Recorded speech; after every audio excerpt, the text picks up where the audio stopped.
Hello everyone, I hope that you're doing amazing wherever you are in the world. My name is Boom Shikha and I welcome you to my channel. As always, I'm really grateful that you're listening, subscribing and commenting. I really appreciate the support. And in this one, I want to speak to you a little bit about ADHD and the spectrum and how I've been doing a lot of research on this recently, and there's so many things, so many little details about my life, like so many little things that I do that I've just kind of done for years now. I learned them perhaps when I was younger, and I just do them as like a thing that I do in order to, as a stopgap measure for all the different mistakes that I make perhaps, or like the things that I do wrong.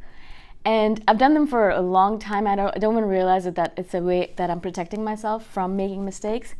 And so, when I read about ADHD online, or I watch other people's videos on it, or I do research on blogs or something like that, all of it kind of comes down to telling me this is something that you've been doing in order to protect yourself, in order to make sure you don't make mistakes, or to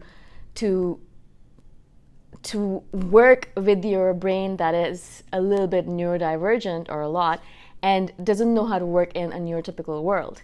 And constantly I read this stuff and I'm just boggled. First of all, I'm boggled that I constantly tell my sister this. I'm boggled that I survived to the age that I am right now. I just can't believe that I am almost 40 and I've done all these things for so long, and I can't believe that I was able to survive to such a good age, despite the fact that there's so many ways in which I'm constantly making mistakes, constantly doing things wrong, and constantly trying to fix my mistakes and make sure that I don't screw up really badly.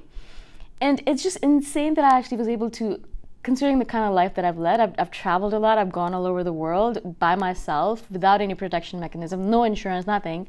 Just roaming around the world, doing whatever the hell I want, staying at random people's houses, eating with random people, strangers all over the place. And so many other things, of taking buses and trains in the middle of the night by myself with a bus full of only men. I was the only woman in there. 100,000 examples I could give. And of course, a lot of it has to do with luck, the fact that, the universe is protecting me. But a lot of it was because I based myself on my instinct and my intuition rather than using my thinking brain, because a lot of times it doesn't work properly. And also the fact that, I'm just, I guess it's just a sheer amount of luck, because if I hadn't, I don't know, I don't think I would have survived till this age. I don't know, but considering so many things that I do that are just out of scope and just nonsensical. Like in a lot of ways, I think to myself, I can't believe I survived all this time, right? But more than that, not only the fact that, I can't believe that I survived, which is like a big thing that I'm constantly thinking about now. I'm grateful that I'm alive. I'm grateful that I survived, grateful that I made it to the age that I am. But also, I'm so surprised that I really do wish, as I wished with the INFJ thing, when I first started doing those videos, I was like, if I'd only known this stuff when I was 10, 12, 15 years old, oh my God, my life would have been so different. And I say the same thing now. I'm 38 right now, and I think to myself, 38, 39, I don't remember exactly, but I'm, late 30s, and I think to myself, if I had only known that I had ADHD when I was younger, what a difference that would have made. What a difference that would have made. Oh my gosh. And, looking back I was looking at certain articles on how ADHD manifests in children, and it's so interesting to me because I'm looking at it, I'm thinking to myself, this is exactly how I behaved.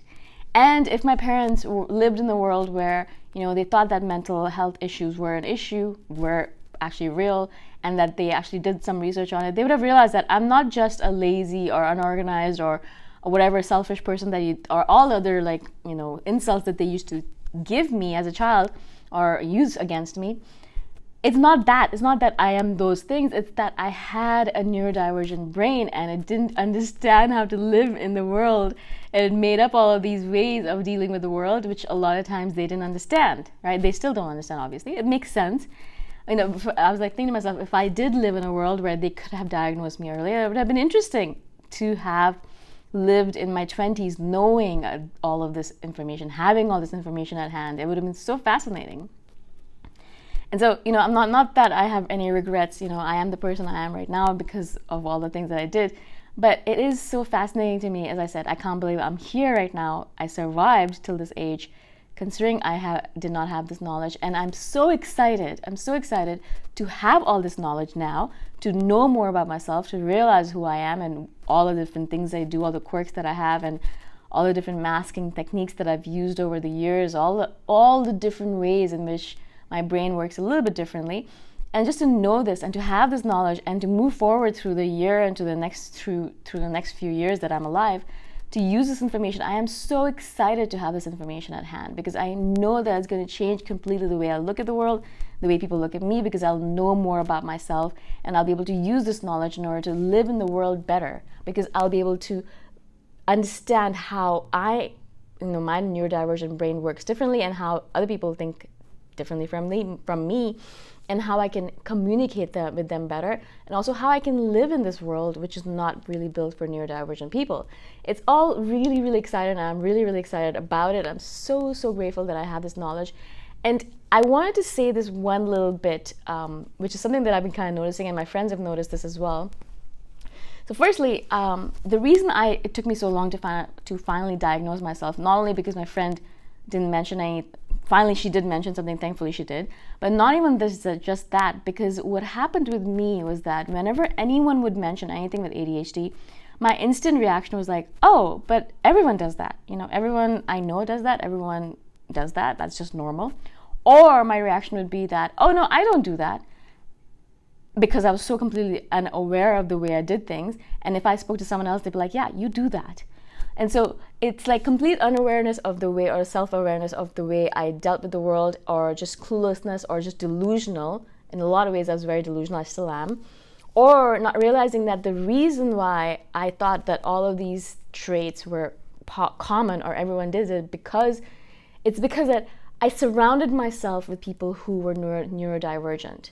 I ended up dating people who were neurodivergent. I ended up being friends with people. Almost all of my friends are neurodivergent. I can see that so clearly now.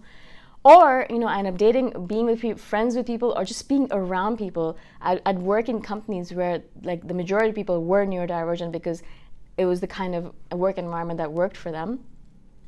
Or, I chose a profession where as a remote worker, as a writer who works in the middle of nowhere, that also kind of attracts a certain kind of neurodivergent person. And so, interestingly enough, all of the different people around me are like that. And so for me, when I'm looking at them, like, well, everyone does that, no? Yeah, because you're surrounded by neurodivergent people. But more than that, and this is something that a lot of people have been pointing out, is that I think a lot of people relate to my videos on the INFJ channels, not because they're INFJ, perhaps they are also INFJs, but I also think it's a lot to do with the fact that I have ADHD, and that I'm on the spectrum, and that I'm neurodivergent, and they can relate to me better because they see themselves in me, in my traits, in the things I talk about. And so, not to say that all of you are, obviously, not to say that at all, but it's really interesting to me, because a lot of times when I'll speak to certain people, certain viewers, or I'll make friends with certain viewers because people message me and they want to be friends with me, and sometimes I'm like, yeah, let's do it, because we've been chatting for so long on the comment section. And so I realize a lot of these people are neurodivergent as well. And it's so fascinating to me that kind of I've created this bubble around me, because what happens is that obviously I have a really hard time speaking to neurotypical people, because I don't understand them, they don't understand me particularly. And so it becomes a miscommunication all around, and it doesn't work out. And so what happens is that automatically I've created a situation where I surround myself with neurodivergent people, because it's just easier. They get it, I get it. Even if there's a miscommunication, we don't care about it because you forget about it in 2 seconds. Sometimes we overthink, and but then a lot of times we're able to kind of have a conversation about it because we know that they'll understand. And that doesn't mean that the relationships are not still tumultuous and chaotic, and that they don't sometimes last, but it's still much easier to be friends with a neurodivergent person, for a neurodivergent person like me, than to be with a person who's pretty neurotypical and who does not think in a weird, quirky way as we do, right?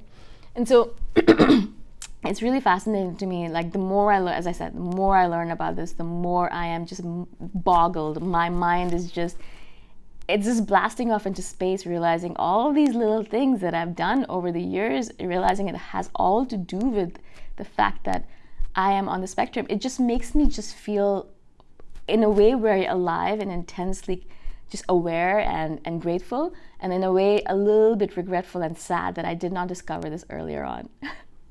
Either way, I wanted to share this with you because I'm just excited to share this with you, and I'm just excited to have these conversations with you.